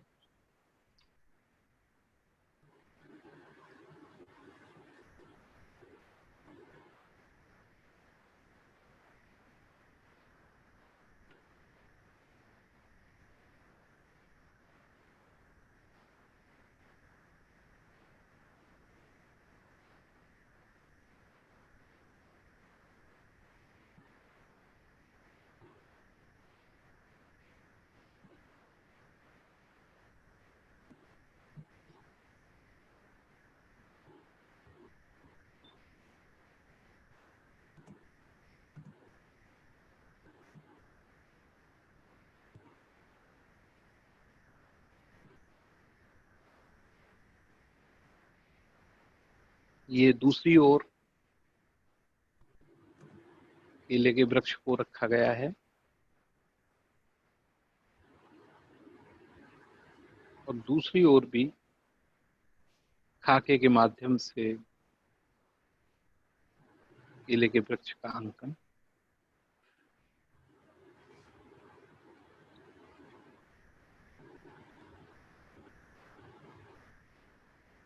सांझी की एक विशेषता ये है कि सांझी के केंद्र में लीला का अंकन होना चाहिए। अगर सांझी के केंद्र में लीला का अंकन नहीं है तो वो रंगोली मानी जा सकती है, उसे हम सांझी नहीं मान सकते। तो ये जो पूरी पृष्ठभूमि तैयार की जा रही है वो मुख्य रूप से मध्य भाग में जो लीला का अंकन होगा उसके लिए की जा रही है। ब्रज की जो सांझी की जो मुख्य विशेषता है, जो देवालयों में विकसित जो सांझी कला हुई है, उनमें ब्रज लीलाएं, निकुंज लीलाएं, छद्म लीलाएं का अंकन कलाकारों के द्वारा होता रहा है। स्टेंसिल के माध्यम से उन्हें दर्शाया गया है, फिर उन्हें सांझी में मूर्त रूप दिया जाता है। तो अभी हम देख रहे हैं दादा मुख्य लीला का खाका स्टेंसिल तैयार कर रहे हैं। और वृंदावनी कलाकारों की एक हमेशा एक रहस्य रहता है कि वो अंतिम क्षण तक ये नहीं बताते कि किस लीला का अंकन करेंगे। अभी भी शायद मुझे भी नहीं पता कि अभी विश्वजीत दादा कौन सा खाका तैयार करेंगे, क्योंकि हमेशा ये एक रहस्य रखते हैं। हमेशा अंतिम क्षणों में जब बन रहा होता, जब हमें दिखता है कि अरे ये तो वो लीला अवतरित हो गई। हमेशा वृंदावनी कलाकार इस चीज को लेकर के एक रहस्य रखते हैं कि आज सांझी में कौन सी लीला बनेगी, ये पता ही नहीं होता। अब देखिए मुख्य लीला का खाका स्टेंसिल ब्रजगोपाल गुप्ता जी और विश्वजीत दादाजी रख रहे हैं।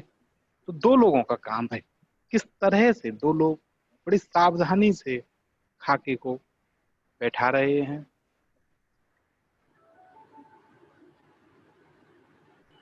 देखिए किस तरह से छोड़ दिया गया खाके को। ये गोचारण का दृश्य है।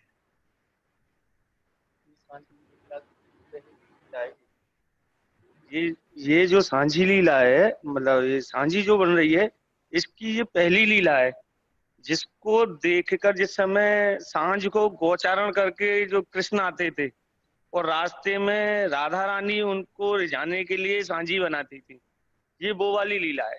ये वाह, जो बहुत सुंदर। यहीं से सांझी लीला का प्रारंभ है। ब्रज में गोधूली की बेला और गायों के साथ में भगवान श्याम सुंदर इस खाके में अब वह मूर्त रूप में अवतरित होंगे। आप देखिए कि गायों को रंग देने के लिए सफेद रंग का प्रयोग, किस तरह से वो सूखे सफेद रंग का संचालन विश्वजीत दादा पोटली के माध्यम से उनकी उंगली चल रही है। बहुत बारीकी उंगली चलती है जब रंग छाने जाते हैं, तो आप लोग देख सकते हैं।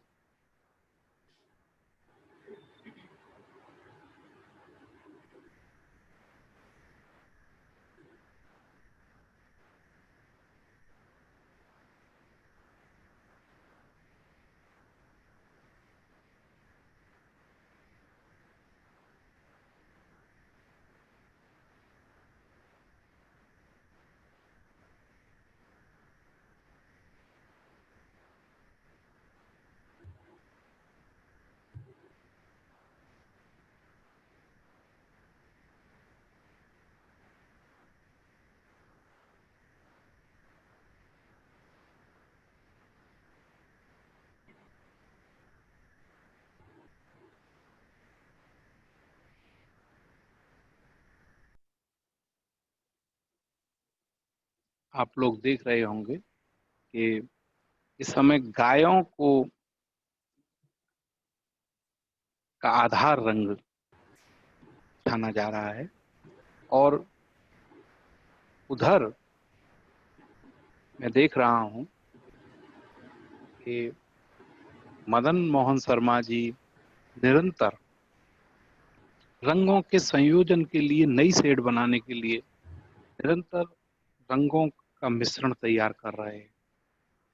तो साझी निर्माण, चाहे वो बेदी पर साझी हो, ये टीम टीम का काम है। सर क्या हम कुछ क्वेश्चंस ले सकते हैं अभी? हाँ हाँ, ले। जी सर, एक क्वेश्चन आया है कि जो पात्रों की गहराई है, जैसे अभी हमने इसमें परात ली है, तो क्या उसकी गहराई भी बहुत इम्पोर्टेंट है इसमें, कि पानी कितना गहरा हम उसमें भर सकते हैं? क्यों, पानी की कोई, जो पात्र की कोई गहराई भी कोई मायने रखती है? नहीं, वो तो सतह स्थिर हो जानी चाहिए पानी की।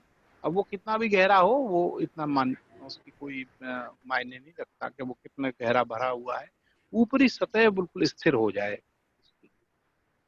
जी सर। सर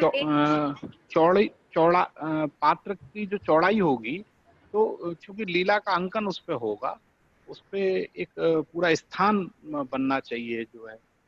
गहराई अब उसमें कितनी है, ये तो ज्यादा कोई उस पे सोचने की बात नहीं है, पर ऊपर फैलाव पूरा होना चाहिए पानी के सतह के ऊपर का, जिसपे पूरा चित्रण हो सके। जी सर। सर और एक क्वेश्चन है कि क्या जल सांझी के लिए स्टेंसिल अलग होते हैं, अलग प्रकार के होते हैं, जिससे कलर पानी के साथ कागज में ना चिपके? आप देख रहे होंगे कि पानी का तो कहीं स्पर्श हो ही नहीं रहा स्टेंसिल के साथ में। आप जी सर। देखिए ध्यान से जी सर। कि पानी का तो कोई स्पर्श ही स्टेंसिल के बीच में नहीं है इस समय, क्योंकि एक लेयर बन चुकी है, एक सतह बन चुकी है, जिसके ऊपर पूरा चित्रण का कार्य चल रहा है। तो पानी तो ऊपर आया ही नहीं, पानी तो नीचे है इस समय। ये तो एक पूरा जो उसका ऊपर का भाग है, उस पे एक सतह बन चुकी है रंग की। तो स्टेंसिल का पानी से साथ में कोई संपर्क ही नहीं है इस समय। आप देख सकते हैं जी सर। स्टेंसिल तो सूखा सूखा रहता है बिल्कुल। तो ये वही स्टेंसिल हैं जिनका प्रयोग रंग साझी में बेदी पे होता है। तो कोई अलग से मैं नहीं समझता कि स्टेंसिल इसमें होते हैं पानी की साझी के लिए, जल साझी के लिए। ये वही स्टेंसिल। सर एक प्रश्न है अनीता जी का, वो पूछ रही हैं कि आप एक बार दोबारा इस लीला का नाम बता सकते हैं? किस ये जो लीला का लीला यहाँ है ये गौचारण लीला है, और खास गौचारण से भगवान श्री कृष्ण गायों के साथ में लौट रहे हैं। गोधूली की बेला है। गोधूली की बेला क्या है? एक समय होता है जब गायें पूरे दिन भर जंगल में घूम करके जब लौटती हैं, तो शाम के समय एक खास समय होता है जब गायों का झुंड लौट रहा होता है, तो गायों के खुरों से चलने से जो धूल उड़ती है, जो एक धुंध वातावरण में छा जाता है। ब्रज का ये दृश्य बहुत आम दृश्य होता है कि जब गायों का बहुत बड़ा झुंड लौट रहा होता है शाम के समय पे, तो एक धूल उड़ने से एक गुबार जो पैदा होता है जो वातावरण में, उसको गोधूली कहते हैं। गायों के चलने से जो धूल उड़ रही है श्री कृष्ण के, इसको ब्रज ब्रज के कवियों ने इसका बड़ा सुंदर चित्रण ब्रज भाषा काव्य में किया है कि जो गोधूली की जो धूल है वो श्री कृष्ण के मुख पर कैसे छाई हुई है। ये उस बेला का दृश्य आज सांझी में अंकित हो रहा है, क्योंकि सांझी राधा जी की प्रसिद्ध है ब्रज के मंदिरों में, और ये मान्यता रही है कि श्री कृष्ण के स्वागत के लिए जब वे लौटते हैं तो राधा जी के द्वारा सांझी का चित्रण किया जाता है। तो आज उसी भाव को लेकर के अब देखिए इस खाके को किस तरह से उठाया जा रहा है। ये जो सबसे महत्वपूर्ण देखने का दृश्य है कि खाके को किस सावधानी से कलाकार उठाते हैं, ध्यान से देखें।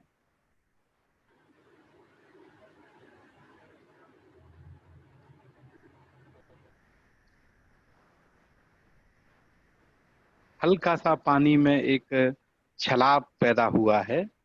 जब खाका उठाया गया तो पानी हल्का सा मुझे, आपको शायद लगा कि नहीं, पर मुझे यहाँ दिख रहा है कि हल्का सा पानी की सतह हिली है। और देखिए ये आकृति, हम लोग कैमरा को ऐसे लेते हैं तो आपको बिल्कुल सीधी दिखाई देगी, बन गई है।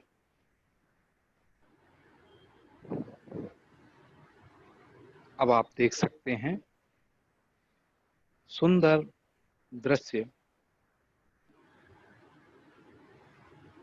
क्या आप लोग देख पा रहे हैं अनिता जी? जी सर, और बहुत सुंदर लग रहा है। ये गोधूली बेला का दृश्य है। दादा इसमें कुछ अभी और स्टेंसिल का काम बाकी रह गया है। हाँ हाँ, अब दादा कुछ बता रहे हैं कि जैसे मुख्य लीला का अंकन हो गया है, तो फिर अब क्या इसमें चाह रहे हैं? अब जैसे हम इसको कितना भी सजाएं, कुछ पशु पक्षी लगाने हैं, और भी अगर मोर, तोता, बंदर या और पेड़ पौधे इसमें ऐड करने हो, ये तो पूरा वो आप पूरा ब्रज वृंदावन बनाना आप है। अपने तरीके से उसको कितना भी सजा सकते हैं, तो ये अपने ऊपर। ठीक है, हमारे पास में थोड़ा सा दादा समय की जो है वो है, तो हमारे प्रतिभागियों को भी शायद वो रहेगा।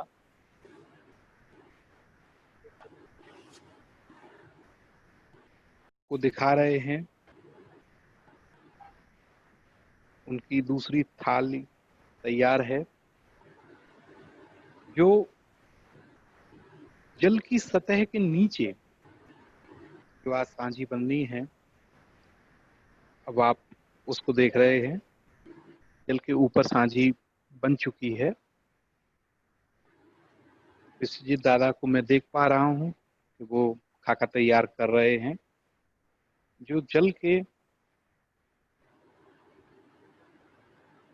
देखिए खाके को रख दिया गया है।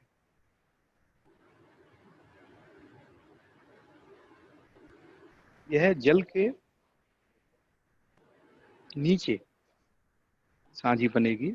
तैरती हुई सांझी आपने देखी, और अब आप देख रहे हैं जल के नीचे सांझी की तैयारी। इस समय विश्वजीत दादा पूरी तरह से एकाग्र हैं रंगों के संयोजन के लिए। हमारा प्रयास है कि उन्हें इस समय व्यवधान न डालें और हम दूर से इसको समझें कि किस तरह से वो रंग छान रहे हैं इस समय।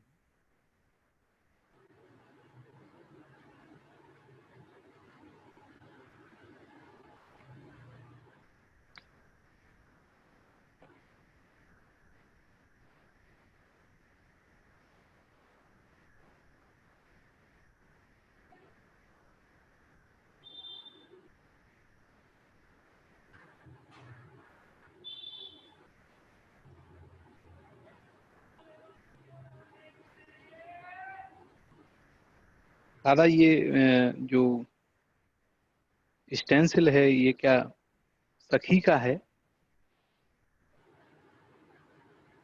एक सखी की आकृति का स्टेंसिल इस समय लिया गया है।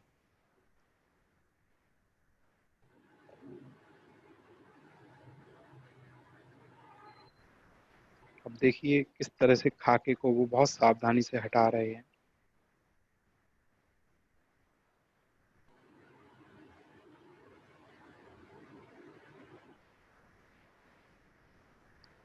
अब आप देख सकते हैं खाका को हटा दिया गया है।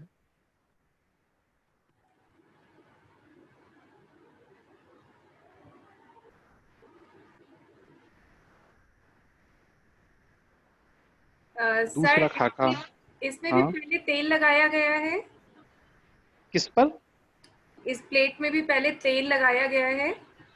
ये वही प्लेट है जो पहले आपको दिखाई गई थी, उसे रख दिया था तेल लगा करके जी जी सतह, जी उस पे एक तेल की सतह लगा करके रख दी थी। ये वही प्लेट जी। जिसे पहले उन्होंने ऑयल लगा के छोड़ दिया था कुछ समय के लिए। अब सर एक क्वेश्चन है कि क्या खाके खराब नहीं होते तेल लगने से? दादा ये खाके तेल के संपर्क में आने से खराब नहीं होते क्या? ये जो यहाँ जो इस समय जो खाके अब ये यूज कर रहे हैं तेल वाले, वो प्लास्टिक सीट पे जो बने हुए खाके आते हैं उनका प्रयोग कर रहे हैं और बाद में इसे बहुत सावधानी से साफ करके वो अपनी फाइल में रखते हैं।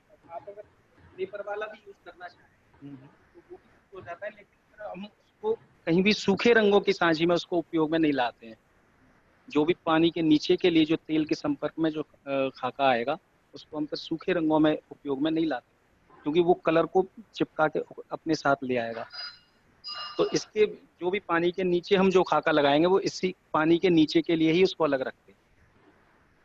ठीक जी सर, धन्यवाद। थोड़ी सावधानी तो रखनी पड़ती है क्योंकि तेल के संपर्क में आने से खाके उनको ठीक करके रखना पड़ता है और ये ध्यान रखना पड़ता है कि फिर वो सूखे रंगों में अगर उनका साफ नहीं हुआ है तो वो रंग को खींच के उठा सकते हैं, उनमें रंग चिपक सकता है, इसलिए साफ करके रखने होते हैं।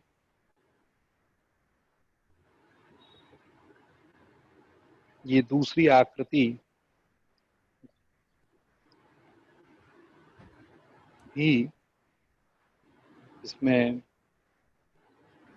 श्याम सुंदर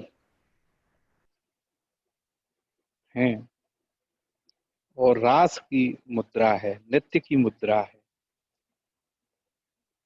दो खाकों को मिलकर के आपको लगेगा कि गोपी और कृष्ण या गोपी या राधा नृत्यरत हैं, नृत्य की मुद्रा में हैं।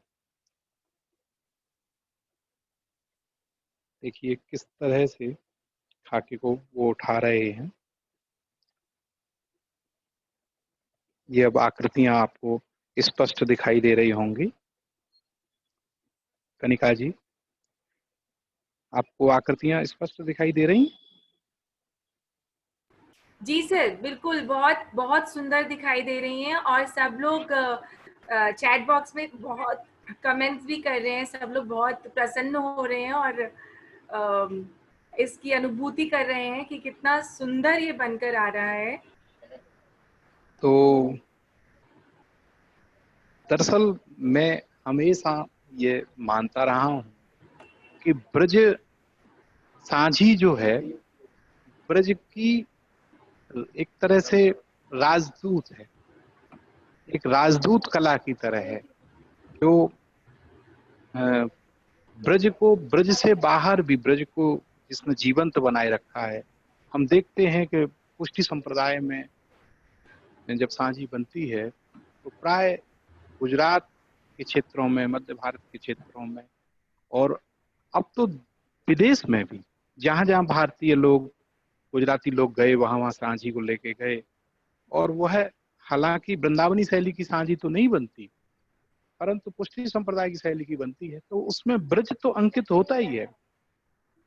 तो एक तरह से ये कला ब्रज का प्रसार और उसके विस्तार। देखिए अब हम देखते हैं कि किस तरह से दादा खास तरीके से जल को डाल रहे हैं।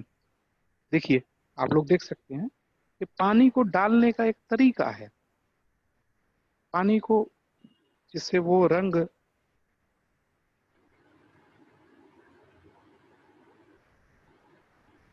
और सावधानी का काम है।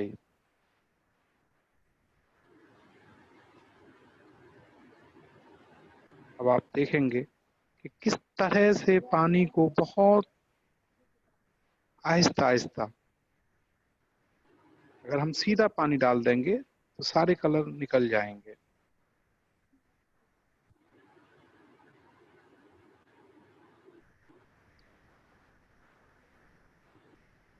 जो जो एक्स्ट्रा जो रंग है वो देखिए किस तरह से हल्का सा निकल भी रहा है, पर वो रह जाएगा निश्चित रूप से। और रह गया है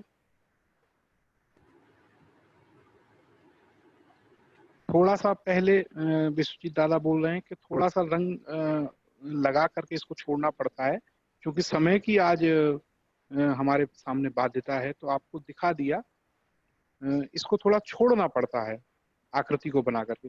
फिर भी आप लोग देख सकते हैं कि किस तरह से कलर ऊपर आ गया है इसमें। अब हम इस पानी को कहीं भी खला देंगे और फिर दोबारा से इसमें नया पानी इसमें डाल देंगे, जो ये जो कलर तैर रहा है ये सारा हट जाएगा।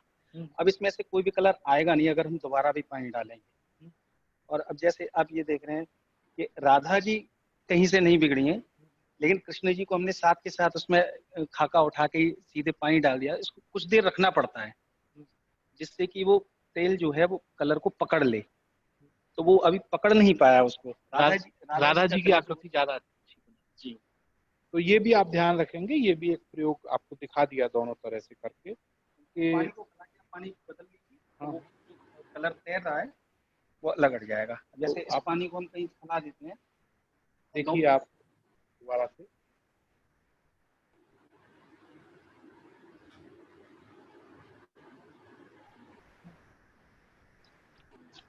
जी सर।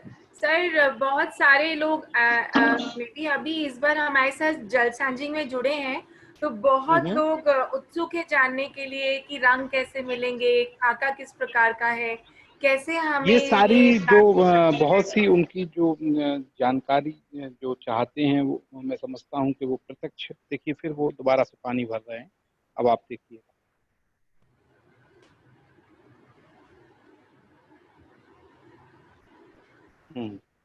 बस ठीक।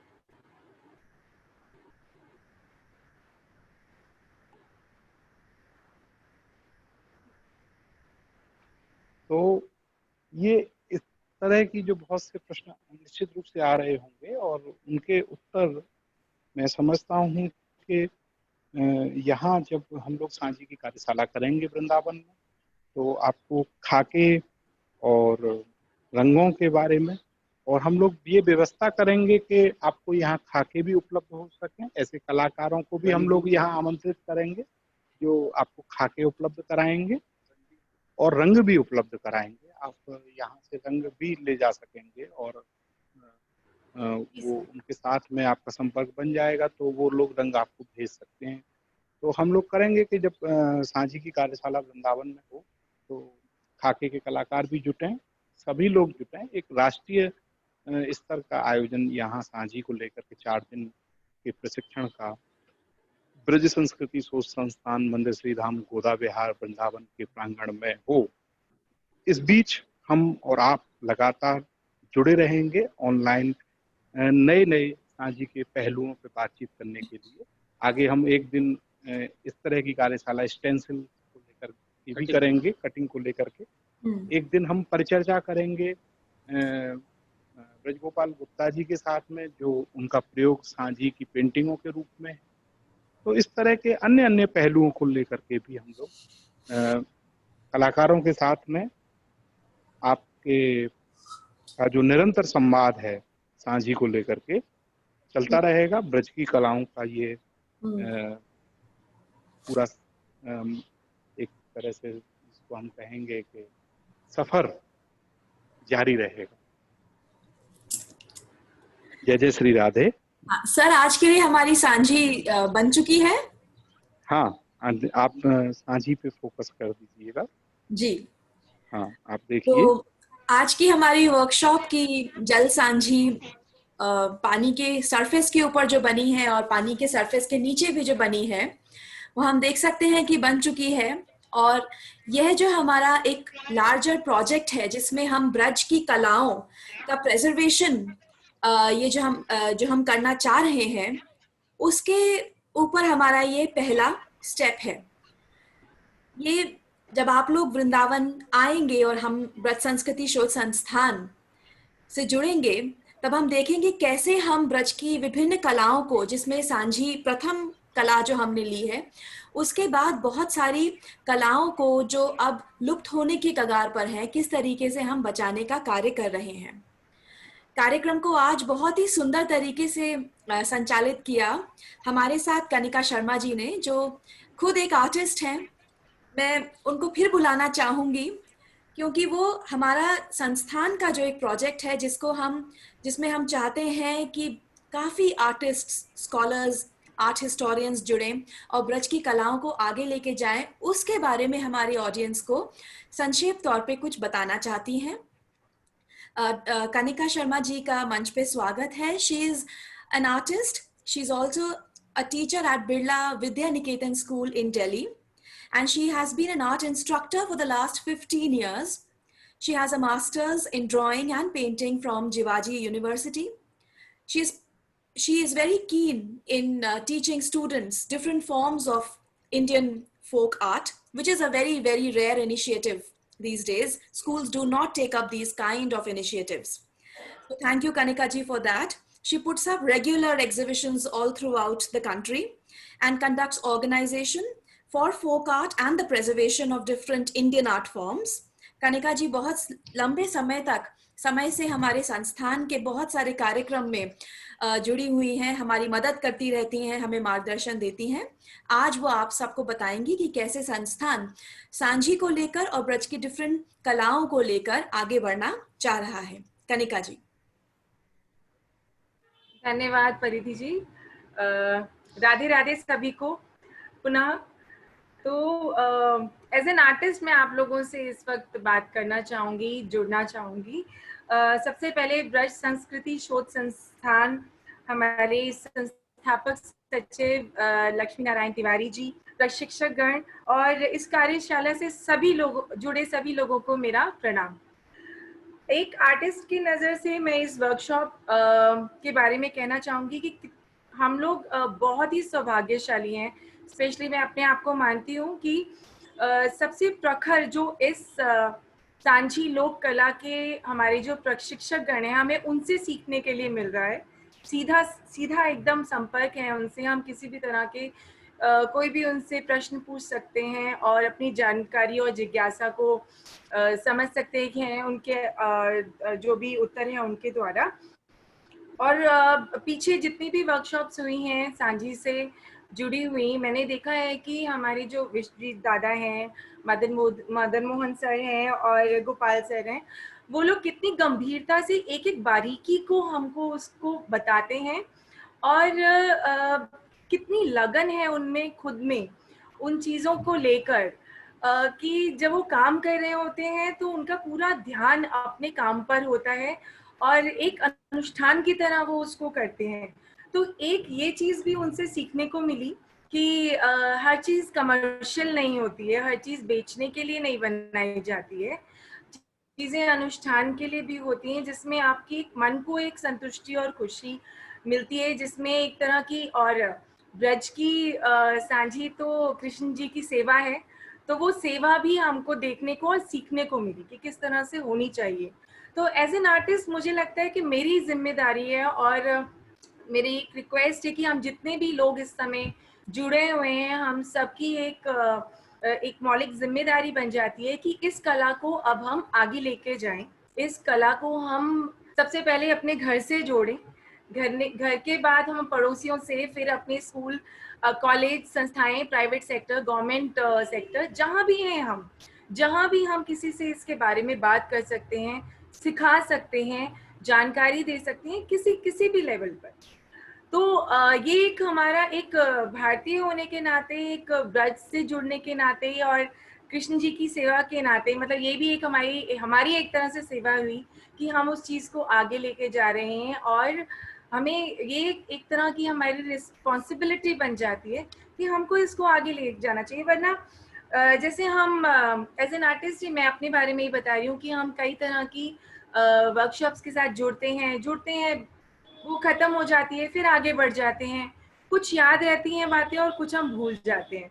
तो as a teacher, as a शिक्षिका, मैंने यही सीखा है कि जब हम किसी को सिखाते हैं तो हम और अच्छे से सीखते हैं, क्योंकि जब वो प्रश्न करते हैं तब हम भी उन प्रश्नों के आंसर्स को ढूंढने के लिए निकलते हैं कि हाँ भाई क्या होना चाहिए। तो एक जिम्मेदारी के नाते मेरी सबसे रिक्वेस्ट भी है, और मैं खुद भी इस चीज को आगे जोड़ना चाहूंगी, जबकि और हम सब इसको आगे ले जा सकते हैं। अगर कोई गृहिणी है, होम मेकर है, तो सबके अपने ग्रुप बने होते हैं। हमारी कम्युनिटी में हम कितनी सारी लेडीज आपस में जुड़े होते हैं, तो हम 10 लोग, 12 लोग, 15 लोग, जिनके साथ भी हम मिल सकते हैं, बैठ के जब हम बातें करते हैं तो हम सांझी की चर्चा कर सकते हैं। तो एक तरह से एक हमारा एक कम्युनिकेशन क्रिएट होता है, जिसमें हम आपस में कुछ नया, कुछ अच्छा है, हमारा बहुत पुराना, लेकिन जैसे मेरे लिए एकदम नया था कि मुझे अपनी परंपरा के बारे में ही पता नहीं था। तो एक तरह से उससे जुड़ने के बाद मेरी एक जिम्मेदारी के नाते मैं सब तक उसको पहुंचाऊं, ये एक बहुत ही इम्पोर्टेंट स्टेप होना जरूरी है इसके अंदर। दूसरा, मुझे बहुत अच्छा लगा कि जैसे हमारे जो सर हैं, किसी भी टीचर ने और संस्थान में भी बिल्कुल इसको निःशुल्क करा। अच्छा लगता है, चीज़ें निःशुल्क होती हैं, उनसे जुड़ना, सीखना, क्योंकि कुछ चीज़ों के बारे में पता नहीं होता, तो थोड़ा सा हम लोगों को लगता है कि भाई जो हम पेमेंट कर रहे हैं क्या वो फ्रूटफुल है या नहीं है। लेकिन अब हम जान चुके हैं कि हम किन से सीख रहे हैं, किस लेवल पर हम सीख रहे हैं।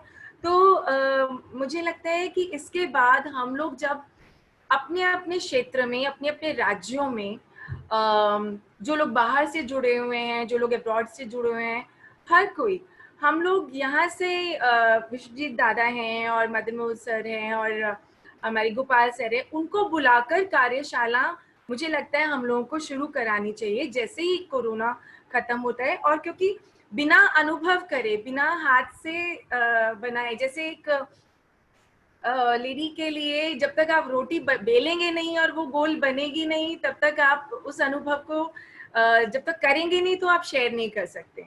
तो वो एक ऊपरी जानकारी रह जाती है, एक पढ़ा हुआ अलग है, देखा अलग है, लेकिन जब तक हम उसको करते नहीं हैं, तब तक जब तक वो अनुभव हम नहीं एहसास करते उसका, तब तक हम उसको किसी को उस कॉन्फिडेंस से बता नहीं पाते।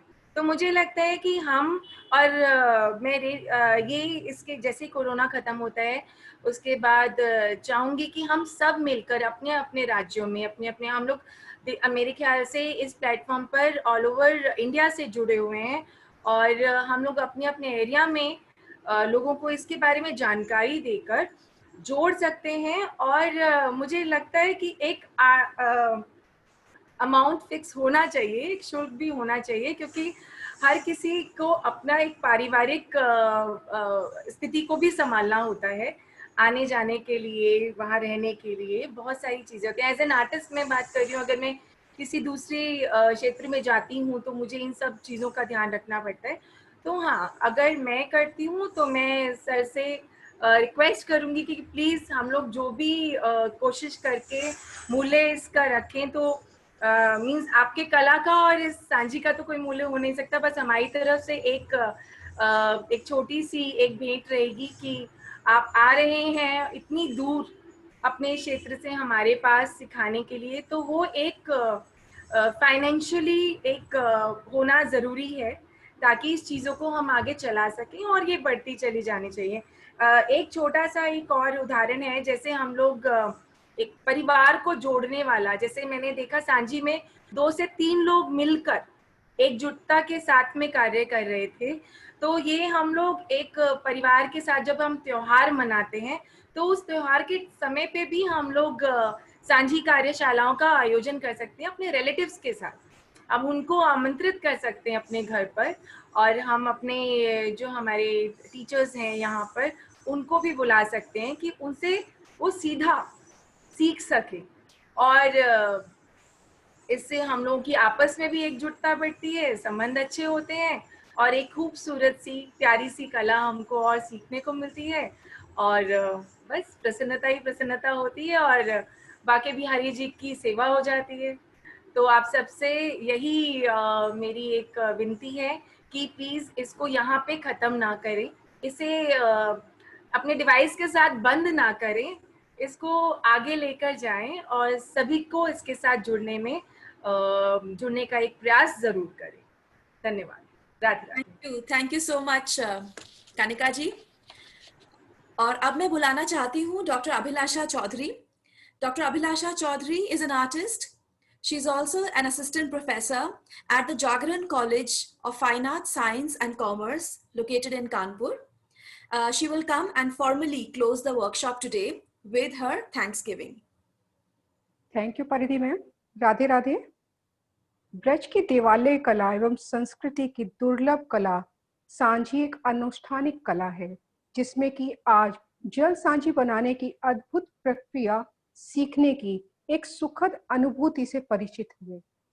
इस कला को संरक्षित, पुष्पित एवं पल्लवित करने हेतु मन में ब्रजभूमि एवं श्री कृष्ण की भक्ति भाव होना अति आवश्यक है, जो कि हमें इस भौतिक जगत से दूर श्री कृष्ण से जोड़ता है। जैसा कि कहा भी जा सकता है कि भाव बिना भक्ति नहीं।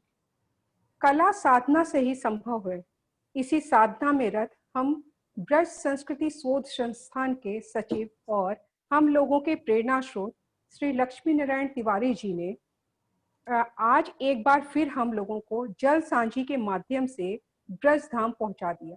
सांझी की विभिन्न विधाओं में असंभव सी प्रतीत होने वाली जल सांझी, जो कि जल के ऊपर और जल के अंदर जैसी दुर्लभ कला से अवगत कराया। इस अवसर को प्रदान करने के लिए आपको हृदय से धन्यवाद देते हैं।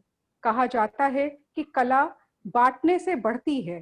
राज्य स्तरीय पुरस्कार प्राप्त सभी सांझी के प्रसिद्ध कलाकार, जिन्होंने अपना बहुमूल्य समय देकर इस श्रम साध्य कला के विषय में महत्वपूर्ण जानकारी प्रदान करी और इस कला को हम लोगों के समक्ष साझा किया। श्री विश्वदास जीत दास जी, श्री गोपाल जी एवं श्री मदन मोहन जी, आप सबको तहे दिल से आभार एवं धन्यवाद ज्ञापित करती हूँ। साथ ही ब्रज संस्कृति शोध संस्थान परिवार की सहयोगी श्रीमती वर्षा तिवारी जी का आभार व्यक्त करती हूँ। जब भी हम लोगों को वर्षा मैम के सपोर्ट की जरूरत होती है, मैम हमेशा तत्परता से हम लोगों को किसी भी समय सहयोग के लिए साथ में रहती हैं। इसी कड़ी में कुमार शाश्वत तिवारी जी, परिधि डेविड मैसी जी, स्नेहा नागरकर जी, स्वाति गोयल जी, अमनदीप वशिष्ठ जी, सुरभि पांडे जी, गोपाल शर्मा जी, हितांगी ब्रह्मभट्ट जी एवं कनिका शर्मा जी, आप सभी ब्रज संस्कृति शोध संस्थान के आधार स्तंभ हैं। आप सबको सहयोग के लिए आभार एवं धन्यवाद। आप सब इसी तरह ब्रज संस्कृति शोध संस्थान से जुड़े रहिए। वर्कशॉप तो एक ट्रेलर है, पिक्चर तो अभी बाकी है, क्योंकि ब्रज संस्कृति शोध संस्थान जल्द ही एक सांझी वर्कशॉप प्लस कैंप ब्रज में आयोजित करने जा रहा है, जिसमें अपने लोग फिर मिलेंगे ढेर सारे अनुभवों के साथ। जब तक राधे राधे। धन्यवाद ma'am. Thank you everyone for joining, and we'll keep all of you informed about our future events and programs. तब तक के लिए thank you.